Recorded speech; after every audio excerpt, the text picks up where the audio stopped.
नमस्कार साथियों, मेरा नाम है आशीष कुमार। आप सभी का स्वागत है नेक्स्ट जेन प्लस पर। अब तैयारी नेक्स्ट लेवल। जैसा कि आप सभी जानते हैं, हम यूपीपी कांस्टेबल के सेट पेपर आपको करवा रहे थे, जिसमें से प्रैक्टिस सेट सेशन या सीरीज का 7वां दिन है। अब इसमें हम कौन कौन से प्रश्न देखेंगे जो कि बहुत ही महत्वपूर्ण हैं। ठीक है, आपके एग्जाम में ये आ सकते हैं और पिछले एग्जामों में आ चुके हैं। तो चलिए अपना पहला प्रश्न देखते हैं। नगर निगम की बैठकों की अध्यक्षता कौन करता है? नगर निगम की बैठकों की अध्यक्षता कौन करता है? पहला ऑप्शन आपके सामने है, राज्य विधानसभा के अध्यक्ष। राज्य विधानसभा के अध्यक्ष बेटा गलत हो जाएगा। तीसरा ऑप्शन है जिला न्यायाधीश, जिलाधीश, जिला मजिस्ट्रेट, जिलाधीश, जिला मजिस्ट्रेट। क्या डिस्ट्रिक्ट मजिस्ट्रेट करता है? नहीं, गलत हो जाएगा। नगर पालिका आयुक्त, म्युनिसिपल कमिश्नर, म्युनिसिपल कमिश्नर भी बेटा नहीं करता, गलत हो जाएगा। तो सही आंसर होगा महापौर यानी कि मेयर। मेयर करता है बेटा। नगर निगम के बैठकों की अध्यक्षता कौन करेगा बेटा? मेयर करेगा। अपना अगला प्रश्न देखेंगे। राज्यपाल की नियुक्ति कौन करता है? राज्यपाल की नियुक्ति कौन करता है बेटा? तो देखिए, राज्यपाल की जो नियुक्ति होती है कौन से आर्टिकल के अकॉर्डिंग होती है? आर्टिकल 155। आर्टिकल 155 अनुच्छेद 155 के तहत राष्ट्रपति कौन करता है? राष्ट्रपति राज्यपाल की नियुक्ति करता है। राष्ट्रपति राज्यपाल की नियुक्ति करता है, गवर्नर की नियुक्ति करता है। तो प्रधानमंत्री गलत हो जाएगा, चीफ मिनिस्टर गलत हो जाएगा, चीफ जस्टिस जस्टिस ये भी गलत हो जाएगा। तो सही answer C is the correct answer. ये आपका आंसर होगा, राज्यपाल की नियुक्ति प्रेसिडेंट करता है। अनुच्छेद ध्यान रखिएगा 155। अगला प्रश्न आपके सामने। किसके द्वारा भारत के राष्ट्रपति को उसके पद से पदमुक्त किया जा सकता है? तो भारत के राष्ट्रपति को हटाने के लिए क्या करना पड़ता है बेटा? महाभियोग लगाना पड़ता है। राष्ट्रपति को पद से हटाने के लिए महाभियोग की व्यवस्था है। महाभियोग। और महाभियोग का अनुच्छेद कौन सा है राष्ट्रपति के लिए? 61। आर्टिकल 61 अनुच्छेद 61 के तहत राष्ट्रपति को महाभियोग लगाकर हटाया जा सकता है।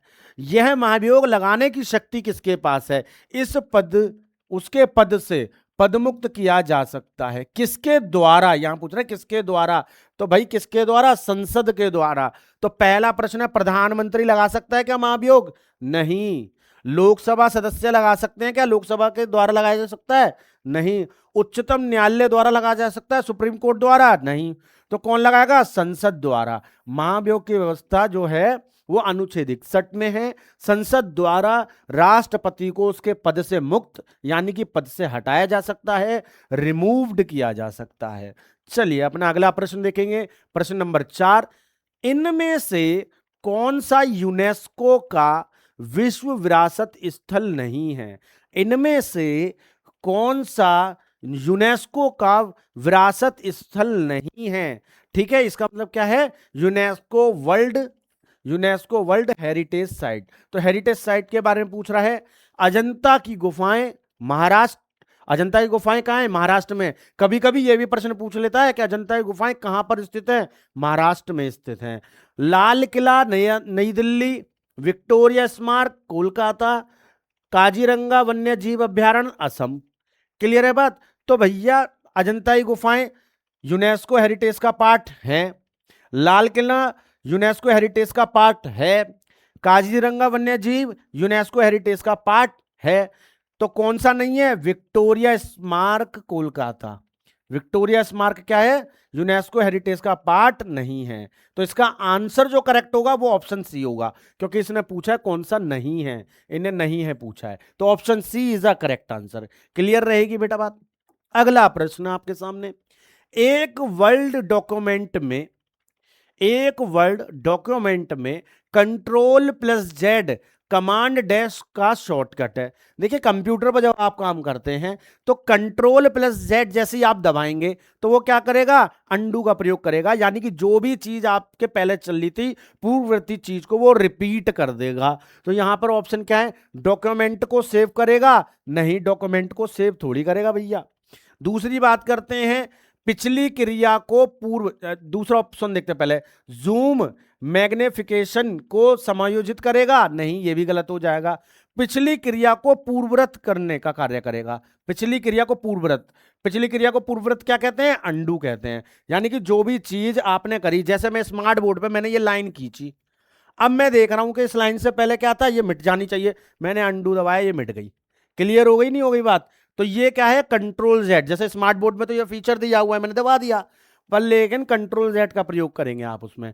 अगले प्रश्न को देखते हैं, डेविस कप ट्रॉफी किस खेल से संबंधित है। डेविस कप किस में दिया जाता है, कौन से खेल में दिया जाता है, ये टेनिस, फुटबॉल, हॉकी, वॉलीबॉल। तो भैया इसका सही आंसर क्या होगा, टेनिस।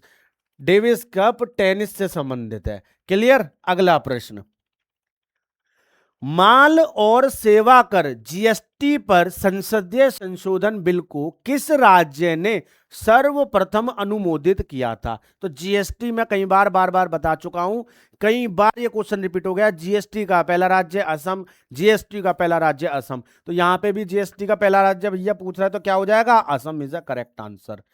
तो ऑप्शन ए बी डी गलत हो जाएंगे, सी इज अ करेक्ट आंसर। अगला प्रश्न आपके सामने, प्रसिद्ध संगीतज्ञ गिरजा देवी, प्रसिद्ध संगीतज्ञ गिरजा देवी संबंधित हैं लखनऊ घराने से, आगरा घराने से, बनारस घराने से, ग्वालियर घराने से। तो देखिए गिरजा देवी जो संबंधित है वो किससे है बेटा, गिरजा देवी संबंधित है बनारस घराने से। तो लखनऊ घराना गलत हो जाएगा, आगरा घराना ये भी गलत हो जाएगा, ग्वालियर घराना ये भी बेटा गलत हो जाएगा। तो सही आंसर क्या होगा, option C is a correct answer, Banaras gharana. चलिए अगला प्रश्न आपके सामने, बहू बेगम का मकबरा उत्तर प्रदेश के किस स्थान में स्थित है, कहां पर स्थित है। तो बहू बेगम, यहां पे बात हो रही है बेटा किसकी, बहू बेगम की। बहू बेगम का मकबरा कहां पर है। तो बेटा बहू बेगम का मकबरा आपका कहां पड़ता है, आपके सामने ऑप्शन है लखनऊ, आगरा, फतेहपुर सीकरी, फैजाबाद। तो बहू बेगम का जो पड़ता है मकबरा वो पड़ता है फैजाबाद में। क्लियर रहेगी बात।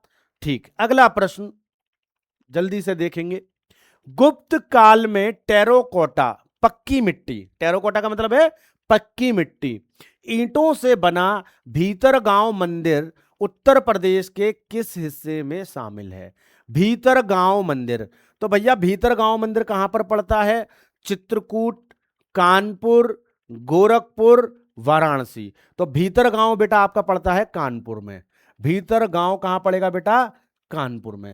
भीतरगांव मंदिर कहां पर पड़ता है, चित्रकूट, कानपुर, गोरखपुर, वाराणसी। तो भीतरगांव बेटा कहां पर पड़ता है, कानपुर में पड़ता है। अगला प्रश्न जल्दी से देखेंगे, किस फ्रांसीसी यात्री ने काशी को भारत का एथेंस कहा था। तो भैया कौन सा फ्रांसीसी यात्री था जिसने भारत का एथेंस काशी को कहा। तो भारत का एथेंस कौन कहलाता है बेटा, काशी। अगर क्वेश्चन कभी पूछ ले कि भारत का एथेंस किसे कहते हैं, काशी को, या काशी का उपनाम और क्या है, भारत का एथेंस। किसने कहा था, थेवनॉट ने, नहीं, मनुची नहीं, टेवरनियर नहीं, टेवरनियर ने भी नहीं कहा बेटा, किसने कहा था, बर्नियर ने। तो option D is a correct answer. यह चिकित्सक थे बेटा, कौन थे, फ्रांस के चिकित्सक और यात्री, चिकित्सक और यात्री, फ्रांसीसी यात्री थे जो कि चिकित्सक थे। तो इन्होंने भारत का एथेंस कहा था काशी को। चलिए अगला प्रश्न, उत्तर प्रदेश में वह कौन सा एकमात्र क्षेत्र है जहां तांबा पाया जाता है। उत्तर प्रदेश का एकमात्र ऐसा क्षेत्र जहां तांबा पाया जाता है, बांदा, मिर्जापुर, ललितपुर, बुलंदशहर। तो भैया सबसे ज्यादा तांबा जो पाया जाएगा उत्तर प्रदेश में, ललितपुर में पाया जाएगा। क्लियर हो जाएगी बात, option C is a correct answer. अगला प्रश्न, मुरादाबाद डैश के कार्य हेतु प्रसिद्ध है और उसने विश्व भर में हस्तकला उद्योग में अपना आला स्थान यानी अव्वल स्थान बनाया है। तो उत्तर प्रदेश का जो मुरादाबाद है वो किसके लिए जाना जाता है? बहुत सारे बच्चे मन में बात कर रहे होंगे 315 का कट्टा। भैया 315 कट्टे पे ध्यान मत दो, ठीक है, वो गलत चीजें हैं। तो यहां पर बात हो रही है मुरादाबाद जाना जाता है भैया पीतल के लिए। तो पीतल के हस्तकला हाथ से बने हुए जो बर्तन वगैरह होते हैं उनके डिजाइन के लिए मुरादाबाद जाना जाता है। तो इसका आंसर हो जाएगा ब्रास पीतल, सही आंसर। अगला प्रश्न, रोजगार की दृष्टि से उत्तर प्रदेश का सबसे बड़ा उद्योग, रोजगार की दृष्टि से, ठीक है, रोजगार की दृष्टि से बात हो रही है, ठीक है, इंडस्ट्रियल एरिया की बात हो रही है, तो कौन सा उद्योग सबसे बड़ा है? सूती मील नहीं बेटा, सूती मील गलत हो जाएगा। चमड़ा नहीं, सीमेंट नहीं, ये हो जाएगा हथकरघा। हथकरघा में क्या होता है? हथकरघा में बनते सूती वस्त्र ही हैं, ठीक है। अलग अलग पर्टिकुलर एरिया में उत्तर प्रदेश के हथकरघा चलता है जिसमें सूती वस्त्रों का निर्माण होता है। चलिए, तो इसका आंसर हो जाएगा हथकरघा। अगला प्रश्न, उत्तर प्रदेश में मॉडर्न कोच फैक्ट्री कहां पर स्थित है? बरेली, रायबरेली, अमेठी, सुल्तानपुर। बरेली, रायबरेली, अमेठी, सुल्तानपुर, ये चार ऑप्शन आपके सामने। तो बरेली बेटा गलत हो जाएगा, यहां पर बात हो रही है मॉडर्न कोच फैक्ट्री की, मॉडर्न कोच फैक्ट्री। अमेठी भी गलत हो जाएगा, सुल्तानपुर भी गलत हो जाएगा। तो मॉडर्न कोच फैक्ट्री कहां पाई जाएगी बेटा? रायबरेली में। इसका आंसर हो जाएगा रायबरेली, ठीक है, बी करेक्ट आंसर होगा इसका। सिंधु घाटी सभ्यता के किस स्थल से R37 कब्रिस्तान प्राप्त हुआ है? देखिए, सिंधु सभ्यता में अलग अलग प्रकार के कब्रिस्तान प्राप्त हुए, जिसमें से एक कब्रिस्तान है R37। और अगर आपसे पूछे कि कब्रिस्तान यानी मृतकों का टीला किसको कहते हैं, देखिए बहुत सारे बच्चों के दिमाग में आ रहा होगा मृतकों का टीला, मृतकों का टीला, लाशों का ढेर, मृतकों का टीला, लाशों का ढेर, मृतकों का टीला, लाशों का ढेर किसे कहा जाता है बेटा? मोहनजोदाड़ो को, मोहनजोदाड़ो,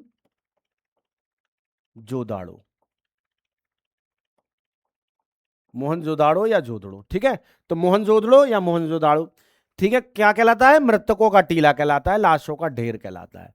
पर लेकिन यहां पूछा R37 कब्रिस्तान, तो यहां पे कब्रिस्तान ये वाला की बात नहीं हो रही है। R37 कब्रिस्तान कहां से मिलता है? मोहनजोदाड़ो नहीं, लोथल नहीं, कालीबंगा नहीं। मोहनजोदाड़ो का क्या नाम था? अभी लिखा मैंने, मृतकों का टीला, लाशों का ढेर। लोथल, लोथल में बेटा क्या होता है? लोथल क्या था? बंदरगाह की तरह था, ठीक है, बंदरगाह था उसका। कालीबंगा, कालीबंगा का अर्थ क्या होता है? काली चूड़ियां। ये भी एग्जाम में कई बार आता है कि काली चूड़ियां किसका शाब्दिक अर्थ है, तो काली चूड़ियां कालीबंगन, कालीबंगा का शाब्दिक अर्थ है। तो इसका सही आंसर क्या हो जाएगा? हड़प्पा।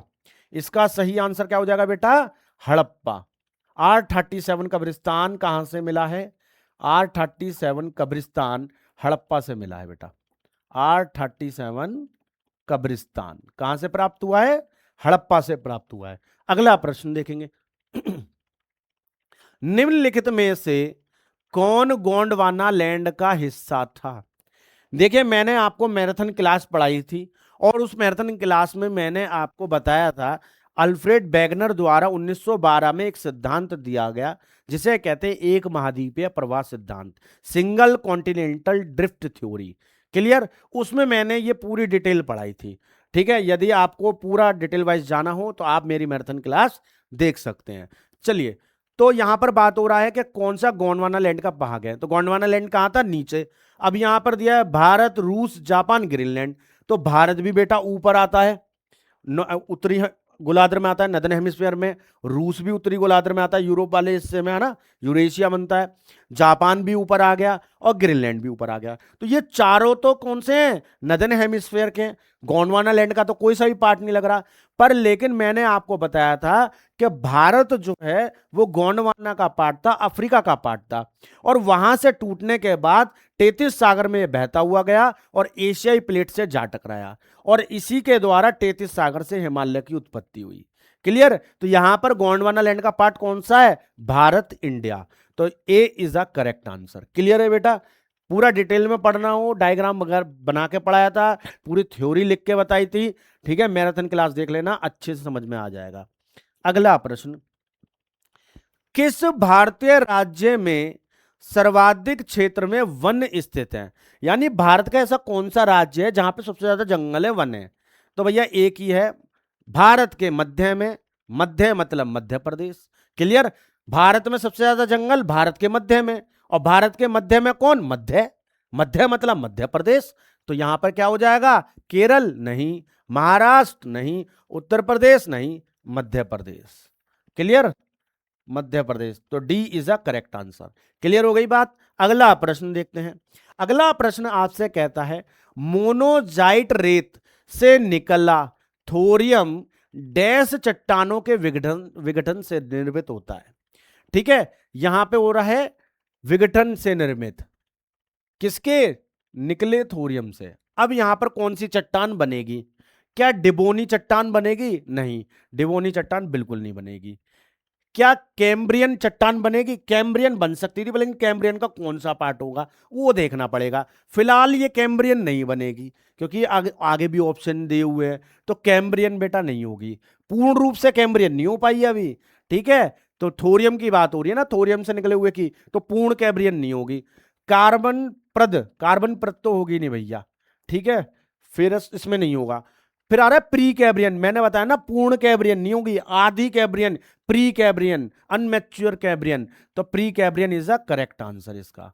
तो डी इसका बिल्कुल सही आंसर हो जाएगा। अगले ऑप्शन को देखते हैं, अगले प्रश्न को। अगला प्रश्न, निम्नलिखित में से कौन संघनन का पार्ट नहीं है या संघनन नहीं है? ठीक है, तो यहां पे कंडेंसेशन की बात हो रही है, तो कंडेंसेशन का पार्ट नहीं है। ओस, कोरा, धुआं, पाला। तो देखिए, ओस आसमान से गिरता है, कोरा भी होता है ठंडों में, पाला भी होता है, पाला फसलों को नुकसान पहुंचाता है, पर लेकिन धुआं, धुआं नहीं होगा बेटा इसका। बादल होता तो सही था। बादल क्या होता है? बादल जैसे धुआं होता है, धुएं की तरह बादल होते हैं, बादल क्या होता है? संघनन का रूप होता है, पर लेकिन धुआं संघनन का रूप नहीं होता। तो सी इसका क्या हो जाएगा? सही आंसर हो जाएगा, क्योंकि इसने पूछा है संघनन नहीं है, तो धुआं क्या है? संघनन नहीं है। क्लियर हो गई बात? अगले प्रश्न को देखते हैं। शब्द भेदिया लेन देन, यानी कि भेदिया लेन देन, भेदिया लेन देन का मतलब क्या है यहां पर? Insider trading. तो इनसाइडर ट्रेडिंग, ट्रेडिंग किस में होती है? शेयर मार्केट में होती है बेटा, है ना। तो यहां पर शेयर बाजार, हवाला खर्च, सार्वजनिक खर्च, कर निर्धारण, ठीक है, शेयर मार्केट, हवाला एक्सपेंडिचर, पब्लिक एक्सपेंडिचर, टैक्सेशन, है ना। तो यहां पर क्या हो जाएगा? Share market is the correct answer, share बाजार इसका सही आंसर होगा, ए इज द करेक्ट आंसर। अगला प्रश्न, जीडीपी की वृद्धि दर हमारी अर्थव्यवस्था का सूचक है। भाई जीडीपी की वृद्धि, जीडीपी जितनी बड़ी होगी हमारी अर्थव्यवस्था उतनी अच्छी, ये कह रहा है। जीडीपी का पूर्ण रूप क्या है? तो यानी कि कुल मिला के क्वेश्चन को लंबा देकर इसने टाइम पढ़वाने में टाइम वेस्ट करवाया। सीधा सीधे पूछ रहा है जीडीपी का पूर्ण रूप क्या है? Gross domestic product, gross domestic product. तो यहां पर क्या दिया है? ग्रोस डोमेस्टिक प्रोग्रेस, ये तो प्रोग्रेस दे दिया, गलत हो गया। जनरल, जनरल दे दिया, प्रोडक्शन दे दिया, गलत हो गया। ग्रोस डोमेस्टिक प्रमोशन, प्रमोशन गलत हो गया, ये भी गलत हो गया। ग्रोस डोमेस्टिक प्रोडक्ट, देखो ये सही हो गया। तो ग्रोस डोमेस्टिक प्रोडक्ट, बात समझ में आ रही है? जीडीपी की जो कैटेगरी टाइप होती है, जब जीडीपी आप पढ़ेंगे, है ना, इन्फ्लेशन कंट्रोल वगैरह ये सारी चीजें जब आप पढ़ते हो, तो वहां पे आपको क्या देखने को मिलेगा? जीडीपी,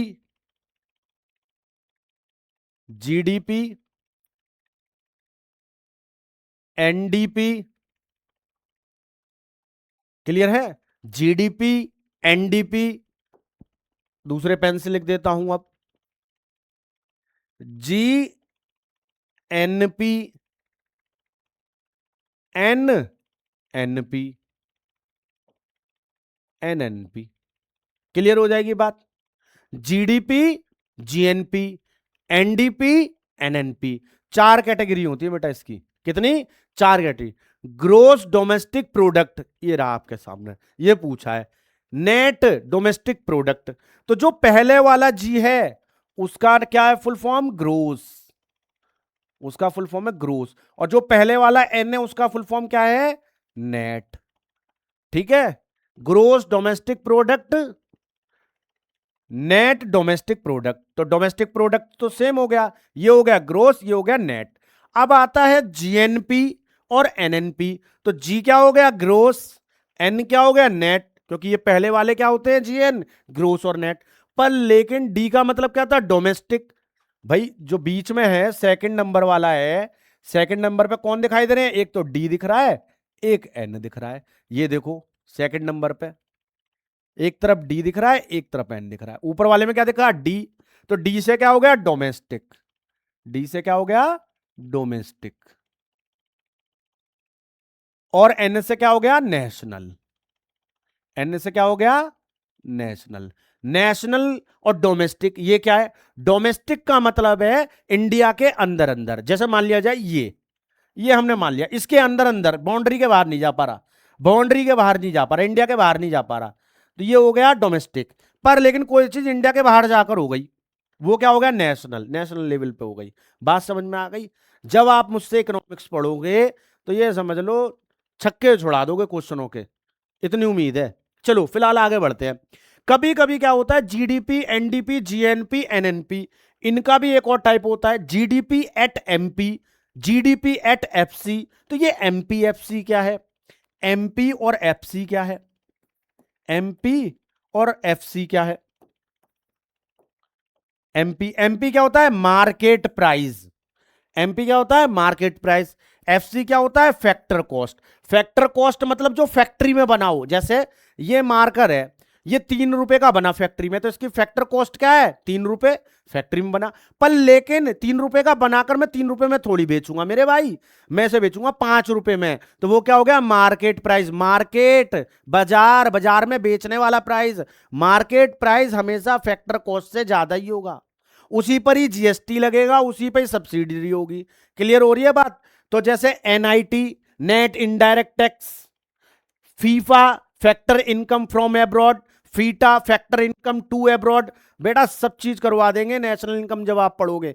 तो जीडीपी, जीएनपी, तो जीडीपी एट एमपी लिखते कैसे हैं?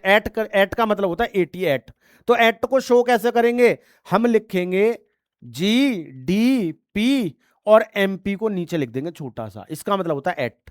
क्लियर हो गई बात? हमें लिखना होता है GDP at FC, GDP at FC, तो हम नीचे लिख देते FC, gross domestic product factor cost. Clear हो गई बात? चलिए फिलहाल जब हमारी क्लास होगी उसमें विस्तार से समझाएंगे, फाउंडेशन बैच में जब भी कभी हम पढ़ाएंगे। अगले प्रश्न पर आते हैं। इसका आंसर मैंने बता दिया, ग्रोस डोमेस्टिक प्रोडक्ट, यानी कि डी इसका सही आंसर हो जाएगा।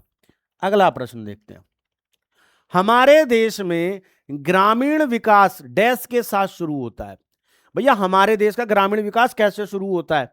यहां पर यह बात हो रही है सेवा दृष्टिकोण से। केवल सेवा दृष्टिकोण से नहीं हो सकता भैया, है ना। अगर केवल सेवा ही सेवा करें, हम एक दूसरे की सेवा करते, मेरे पास है कुछ नहीं, कमाया मैंने कुछ नहीं, सेवा कर दी।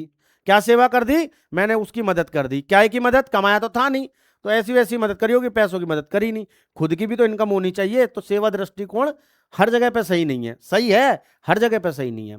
लघु किसान, अगला ऑप्शन जो है लघु किसान विकास एजेंसी, नहीं भैया ये गलत हो जाएगा। लघु किसान विकास एजेंसी से कोई मतलब नहीं है। एकीकृत ग्रामीण विकास कार्यक्रम, एकीकृत एक साइड, है ना। यहां पर बात हो रही है इंटीग्रेटेड रूरल डेवलपमेंट प्रोग्राम की। तो ग्रामीण विकास कार्यक्रम बिल्कुल सही है, पर लेकिन एकीकृत में नहीं होना चाहिए, गलत हो जाएगा। सामुदायिक विकास कार्यक्रम, सामुदायिक होना चाहिए। डेवलपमेंट प्रोग्राम तो होना चाहिए, यहां भी था डेवलपमेंट प्रोग्राम। मैंने बोला ना विकास कार्यक्रम सही है, पर लेकिन एकीकृत एक ही साइड का, एक ही लोगों का करोगे क्या विकास? दूसरे लोगों का भी तो करोगे। समाज तो सबके एक बराबर है ना। तो सामुदायिक यानी कि बात हो रही है कम्युनिटी, कम्युनिटी के साथ करेंगे। तो option D is a correct answer. बेटा बात समझ में आ गई? अगला प्रश्न, हमारे राष्ट्रीय चिन्ह के नीचे आदर्श वाक्य क्या है? हमारा जो राष्ट्रीय चिन्ह है उसके नीचे राष्ट्रीय वाक्य क्या है? अब देखो अशोक की लाट आप देखते हो, जैसे 1 रुपए वाला सिक्का देखा होगा या सिक्के देखोगे आपने, उस पे कहते हैं हेड या टेल। जो हेड होती है, मूरत होती है, वो बनी होती है ना। कितने सिर दिखाई देते हैं सिंह के, शेर के? 3 सिर। होते कितने हैं? 4। वास्तविक रूप में कितने होते हैं? 4। एक जो हमें दिख नहीं रहा है, जो पीछे है। अब उसके जस्ट नीचे हम पैरों की तरफ जाते हैं, एक बॉक्स इस तरीके का बना होता है। बात समझ में आ रही है? तो नीचे लिखा होता है सत्यमेव जयते। 1 रुपए का सिक्का देख लेना आप, नीचे लिखा हुआ मिल जाएगा सत्यमेव जयते। तो हमारे राष्ट्रीय चिन्ह के नीचे आदर्श वाक्य क्या लिखा है? सत्यमेव जयते। तो यहां पर बात हो रही है सत्यम शिवम? नहीं, सत्यम शिवम सुंदरम क्या गाना गाया है भाई? सत्यम शिवम सुंदरम मूवी भी है, गलत हो जाएगा। जय हिंद, हाँ भाई जय हिंद जय भारत आप सबको, पर लेकिन ये इसका आंसर नहीं है, ठीक है। सत्यमेव जयते, मैंने अभी बताया सत्यमेव जयते बिल्कुल सही होगा। अब ध्यान से सुनिएगा, एक होमवर्क मैं आपको देना चाहूंगा। देखिए, आपने उपनिषद पढ़े होंगे। उपनिषद का अर्थ होता है गुरु का शिष्य के समीप बैठना या शिष्य का गुरु के समीप बैठना, ठीक है। उपनिषद, उपनिषदों को वेदांत भी बोलते हैं क्योंकि ये वेदों के अंत में लिखे गए। क्लियर हो जाएगी बात? तो जो वेदांत यानी उपनिषद है, उसमें से ये बताना सत्यमेव जयते कौन से उपनिषद से लिया गया है। सत्यमेव जयते कौन से उपनिषद से लिया गया है, ये आपको होमवर्क में बताना है। कमेंट सेक्शन में कमेंट करके बताइएगा। अपनी कृति पृथ्वीराज रासो में पृथ्वीराज चौहान के वीरतापूर्ण कार्यों का उल्लेख किसने किया? तो पृथ्वीराज चौहान के समय पे जो वीरतापूर्वक उल्लेख उनका करा है, और पृथ्वीराज रासो किसने लिखी है, ये पूछ रहा है। तो पृथ्वीराज रासो के रचयिता कौन है? जगनिक, जगनिक नहीं। मातीराम या मतीराम नहीं। धनानंद, धनानंद तो खुद राजा था, ठीक है। हरियक उसका नंद डायनेस्टी का राजा था जिसने चंद्रगुप्त मौर्य ने हरा दिया था। चंद्रबरदाई, चंद्रबरदाई बिल्कुल सही आंसर होगा, तो B is the correct answer. Prithviraj Raso के रचयिता कौन है? चंद्रबरदाई। अगला प्रश्न आपके सामने 26। गांधी को महात्मा जी की उपाधि किसने दी? अब हम कहते हैं ना महात्मा गांधी, महात्मा गांधी, तो महात्मा गांधी, गांधी के आगे जो महात्मा लगा है वो कैसे आया? तो किसने दिया? माउंटबेटन ने दिया? नहीं भैया। जवाहरलाल नेहरू ने? नहीं। गोपाल कृष्ण गोखले, इन्होंने भी नहीं। रविन्द्रनाथ टैगोर ने महात्मा की उपाधि दी थी। महात्मा गांधी को महात्मा की उपाधि किसके द्वारा दी गई?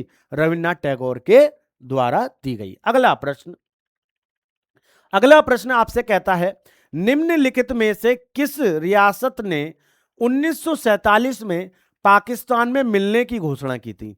मतलब ऐसी कौन सी रियासत थी जिसने 1947 में यह कहा था मैं पाकिस्तान से मिल जाऊंगा, मैं तो पाकिस्तान की साइड जाऊंगा, लेकिन बाद में जनमत संग्रह के बाद, जब जनमत संग्रह हुआ उसके बाद वो पलट गया, वो पाकिस्तान नहीं गया। इसे भारत में शामिल होने के लिए मजबूर होना पड़ा। भाई जनमत रहा तो इसलिए उसको मजबूर होना पड़ा। तो कौन सी रियासत थी? तो यहां पर दिया रामपुर, जूनागढ़, फरीदकोट और पोरबंदर। तो हैदराबाद और जूनागढ़, ठीक है। एक तो जूनागढ़ रियासत है, option B is the correct answer. एक रियासत और थी ऐसी, कौन सी थी? हैदराबाद रियासत। हैदराबाद, हैदराबाद रियासत, ठीक है। जूनागढ़ रियासत और हैदराबाद रियासत दोनों बाद में क्या हुआ? भारत में मिल गई। अगला प्रश्न, ऋग्वेद के 10वें मंडल में क्या वर्णित है? तो देखिए ऋग्वेद के अंदर 10 मंडल हैं जिसमें अलग अलग बातें लिखी हुई हैं। तो यहां पर पूछ रहा है कि ऋग्वेद के दूसरे मंडल में क्या है, सॉरी 10वें मंडल में क्या है। तो ऋग्वेद के नवीनतम मंडल जो पूछे जाते हैं वो कौन से होते हैं? पहला और 10वां। पहला और 10वां मंडल बाद में लिखे गए, ठीक है। तो प्राचीन जो मंडल है वो कौन से हैं? 2 से लेकर 9 तक। और नवीनतम कौन से न्यू वाले? वो 1 और 10 है। तो वही 10वें नंबर पे पूछ रहा है उसमें क्या वर्णित है। तो ऑप्शन आपके सामने, युद्ध का वर्णन, युद्ध का वर्णन नहीं है बेटा 10वें में। दार्शनिक विचार एवं पुरुष सूक्त यानी कि वर्ण व्यवस्था, तो दार्शनिक विचार दिए हुए, पुरुष सूक्त दिया हुआ है। Option B is a correct answer. कृषि संबंधित भी नहीं है, व्यापारिक संबंधित भी नहीं है। तो पुरुष सूक्त दिया हुआ है जिसमें बताया गया है कि ब्राह्मण, क्षत्रिय, वैश्य, शूद्र 4 जातियों का वर्णन किया गया है। क्लियर हो जाएगी बात? किसमें? ऋग्वेद के 10वें मंडल में शो है। अगला प्रश्न आपके सामने, भारत में पहले कवि के रूप में किसे श्रद्धेय माना जाता है? भारत के पहले कवि का श्रेय किसे दिया जाता है? तो भारत के पहले कवि जिन्हें आदि कवि भी बोला जाता है, जिन्हें आदि कवि भी बोला जाता है किसका? संस्कृत का। एक मिनट इसे रफ कर लेंगे। आदि कवि संस्कृत के, संस्कृत भाषा के आदि कवि, संस्कृत भाषा के आदि कवि कौन है? संस्कृत भाषा के आदि कवि, संस्कृत भाषा के आदि कवि हैं वाल्मीकि। कौन है? वाल्मीकि।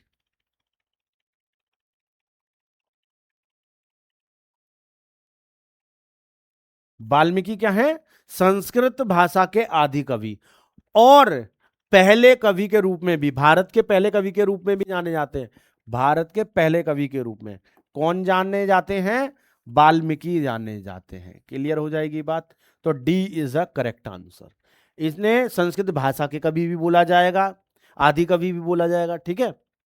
कार्बन डाइऑक्साइड या ग्रीन हाउस गैसों के उत्सर्जन में एक कमी होती है। कार्बन डाइऑक्साइड या फिर ग्रीन हाउस गैसों के उत्सर्जन में एक कमी हो जाती है, जो कि कहीं और किए गए उत्सर्जन की भरपाई के लिए की जाती है। मतलब वो कमी भी किसी और जगह की भरपाई के लिए हो रही है। ठीक है। तो ऐसी क्या चीज है वो? ग्रीन क्रेडिट के लिए, ग्रीन टैक्स के लिए, कार्बन समायोजन के लिए, यानी ऑफसेट की बात कर रहा है, ऑफसेट की बात कर रहा है, कार्बन सघनता के लिए। तो देखिए ग्रीन क्रेडिट नहीं होगा बेटा, ग्रीन टैक्स भी नहीं होगा, कार्बन सघनता इसके बारे में सोच सकते थे पर लेकिन होगा नहीं, गलत। तो सही आंसर क्या होगा? कार्बन समायोजन यानी offset. Offset is the correct answer. Option C is the correct answer. अगला प्रश्न आपके सामने, रेफ्रिजरेटर में कौन सी गैस का प्रयोग होता है? ठीक है, रेफ्रिजरेटर में कौन सी गैस का प्रयोग किया जाता है? Ammonia, carbon dioxide, chlorine, hydrogen. तो इसमें किसका? कार्बन का होगा क्या? नहीं। क्लोरीन का नहीं, हाइड्रोजन का नहीं। तो इसमें जो प्रयोग किया जाएगा वो किया जाएगा अमोनिया गैस का। अमोनिया गैस का प्रयोग रेफ्रिजरेटर में किया जाता है, रेफ्रिजरेटर में किया जाता है। क्लियर हो जाएगी बात? अगला प्रश्न, मैं दीवार पर मारने के लिए एक गेंद फेंकता हूं। मैंने एक दीवार पर क्या करा? मारने के लिए एक गेंद फेंक दी। ठीक है, आपको लग रहा हो आपके मारकर मार रहा हूं मैंने एक गेंद फेंकी और वो गेंद क्या होगी? दीवार से टकराकर मेरे पास आएगी या फिर इधर उधर भगेगी। यानी कि मैंने कोई क्रिया करी, उसके विपरीत क्या हुई? प्रतिक्रिया हुई। मैंने कोई क्रिया करी, उसके विपरीत प्रतिक्रिया हुई। साफ मतलब है कि क्रिया प्रतिक्रिया का नियम। तो क्रिया प्रतिक्रिया का नियम कहां पर दिया गया था? गति के नियम में दिया गया था, जो कि न्यूटन ने दिए। न्यूटन ने गति के कितने नियम दिए? 3 नियम दिए।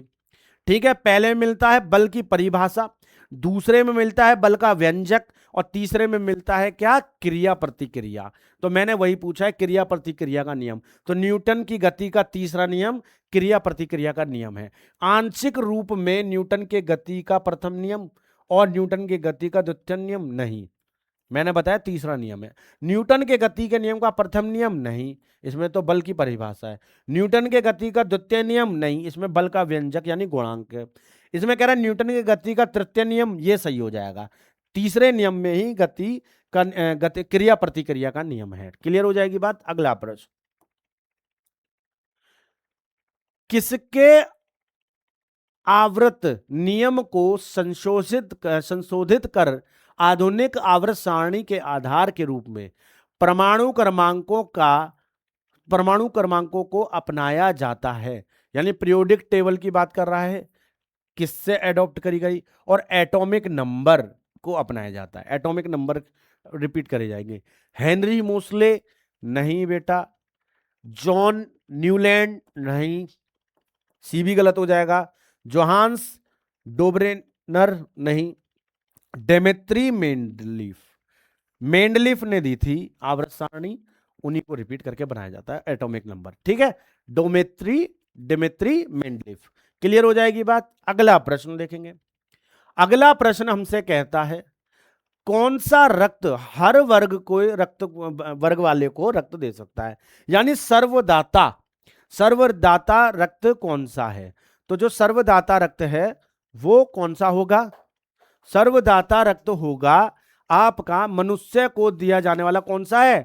बी बेटा गलत हो जाएगा, बी ऑप्शन ओ ये सही है बेटा। सर्वदाता रक्त कौन सा है? ओ होगा बेटा। ए भी गलत हो जाएगा, ए बी गलत हो जाएगा। अगला प्रश्न क्वेश्चन नंबर 35, जल्दी से खत्म करेंगे इस सेट को। निम्न में एक्यूपंक्चर विधि क्या है? तो एक्यूपंक्चर विधि एक प्रागैतिहासिक जंतु का नाम है? नहीं।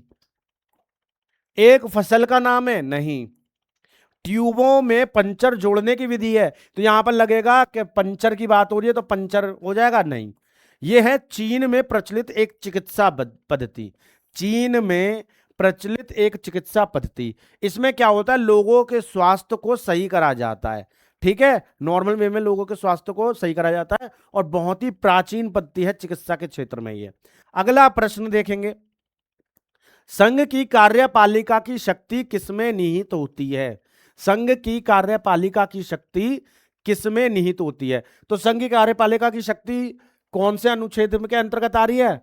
अनुच्छेद यानी आर्टिकल 52।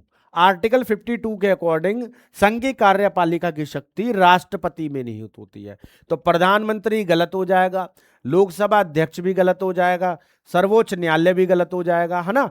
इसमें क्या होगा? राष्ट्रपति is a correct answer, president is a correct answer.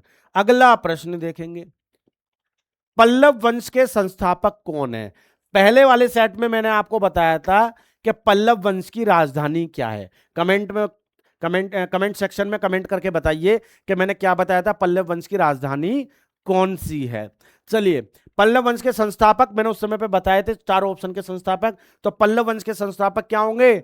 Narasimha Varman नहीं, महेंद्र वर्मन नहीं, विष्णु गोप नहीं, Singh Vishnu is a correct answer. C is a correct answer.